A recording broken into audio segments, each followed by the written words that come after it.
Now to the very latest for you on the coronavirus here in Connecticut. The positivity rate is up tonight, just slightly from yesterday. It now stands at 3.6%.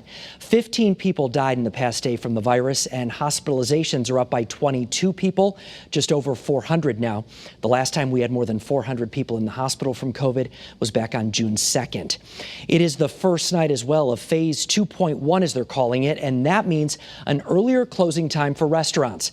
Channel 3 Eyewitness News reporter Matthew Campbell is in Manchester to see how it all went tonight.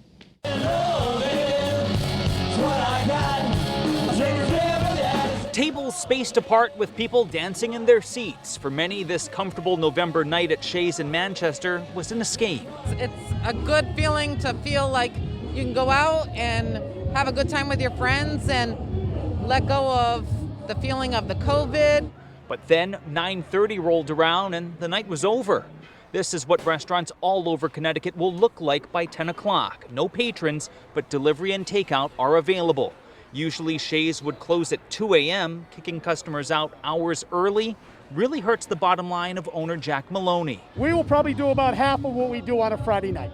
The new measure is meant to curb the coronavirus. That doesn't make sense to me. You can go to the grocery store after 9:30. The logic from state health officials is that by limiting gatherings, we're limiting the spread. But we're learning that for some, while the party may officially end at 9:30, it might be taken indoors to private homes. You're probably not going to be cutting their nights. They're going to be going to house parties. They've already told us that. I feel safer here at my house.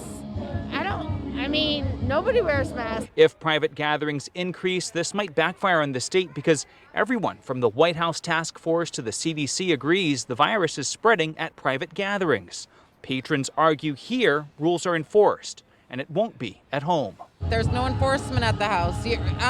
I'd only invite the same people that I hang out with on a normal basis, but the fact is that there won't be any mask use at all at my house. Others are happy the state is taking this stance. The fact that the governor is asking people to shut down at 9:30 is fantastic, because if we don't fight this virus, it'll kill us. Now, many of the patrons say they felt safe here tonight and will be back to support. Now, for a lot of the small businesses that are affected by these impacted hours, they can tap into a state fund for assistance. That fund has $50 million in it. We're here in Manchester tonight. Matthew Campbell, Channel 13 News.